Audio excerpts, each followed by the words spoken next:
Welcome back to our weekly walkthrough, where we bring the above, below, and talk about the transits you should know. So this is our week of February 9th through the 15th.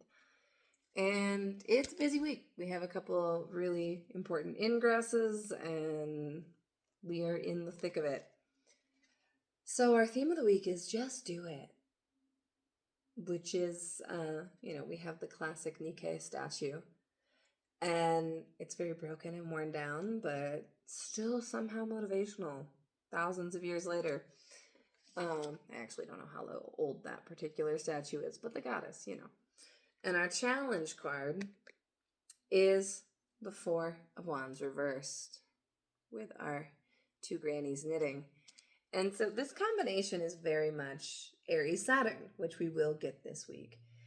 And it's this sense of no matter what you've been through, no matter what you're going through, you just gotta keep going. And the big question for the week is, what do we do when the foundation is rotten?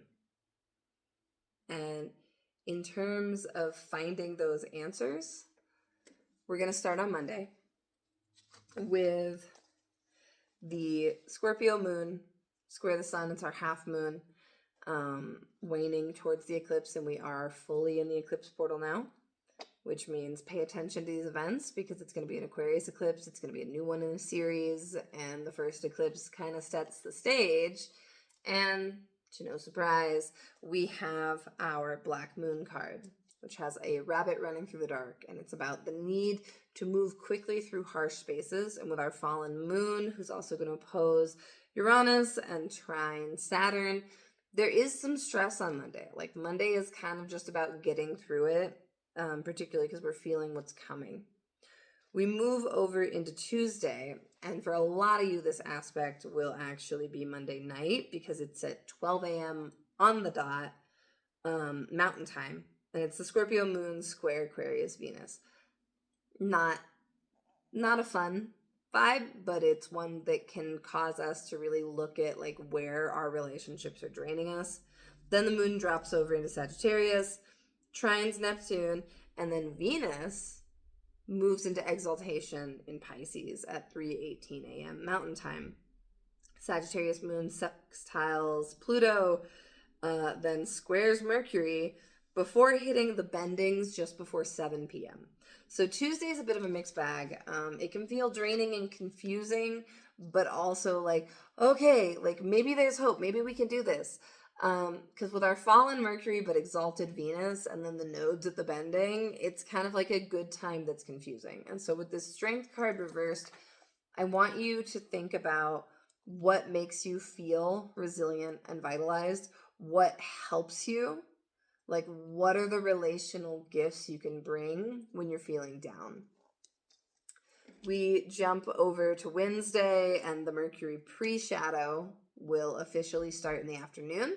That means we are inbound for the retrograde that happens later on the 25th. And everything in this window is also foreshadowing. So we've got the pre-shadow and the eclipse window, and there's a lot of culmination for what's happening in the end of February. We also get the moon sextile Mars, the sun sextile Chiron, and the moon trine Chiron and sextile the sun. So Wednesday feels collaborative, but when we're dealing with Pisces Mercury, there is a nonverbal quality to it. It's more about what we feel, what we intuit, what we express through artistry. And so with that, our high priestess is contemplating. And the Three of Books is asking us to kind of take in and listen to more and question more than what we share. We jump over into Thursday, and we have Mercury conjunct the North Node at 12:01 a.m. Again, it might be Wednesday for some of you. And this feels like whatever happens in like late Wednesday, early Thursday is a little like, pay attention to this because it's going to be important for the retrograde. We have our Four of Swords reversed, and the moon will also square Saturn before dropping into detriment midday into Capricorn, squaring Neptune and sextiling Venus. And so this just feels like depletion. Like the whole week going from Scorpio to Capricorn moon is always a little like, We just gotta check in with our bodies and really take things at pace. And so don't keep pushing. Don't avoid rest, even though it feels like work is the only way forward. Then Friday the 13th brings us back to that just do it in the Four of Wands reversed, because we get the tree reversed. And the tree is this card that is its foundations. But when we look at this design on this card, rather than the tree appearing in a natural setting, we have this gorgeous little frame around it. And so this is like, what has been idealized? What have we said is immovable, immutable? Like, what are these concrete truths that seem too impossible to topple that are falling now? Because the second Saturn ingresses into Aries, which happens at 5:11 p.m. on Friday, Saturn and Neptune are co-present again, and it's a few days out from them finally perfecting that conjunction they've been flirting with for several years. And it is a hardcore reality check moment. There is a tectonic quality to it, but in the sense of like when tectonic plates move, what was solid feels liquid.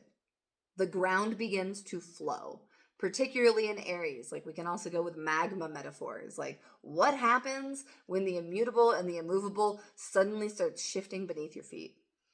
And we also have the moon talking to the North Node, as well as Mercury in Pisces, before opposing Jupiter after the ingress. And it's loud. It's very Friday the 13th energy. I pay attention to the Aries sector of your chart, because this is when it gets real / unreal. We're dealing with the competing forces of Saturn and Neptune. We move to Saturday, and we have the Capricorn moon square Chiron, as well as trine Uranus, before dropping into Aquarius and sextiling Saturn. And we get the 10 of Pentacles / coins reversed. And this can feel like all of this for nothing. This is what I'm getting for all of this labor, for what my family has done, for what I've built, for what I've invested. This is it. This is what we are left with. And there's an anger and an ache to it, but also an accounting. Where did those resources go? Like, if they aren't going to you, who are they going to? And I want you to question that rigorously on Saturday. This is about keeping the books. This is about figuring out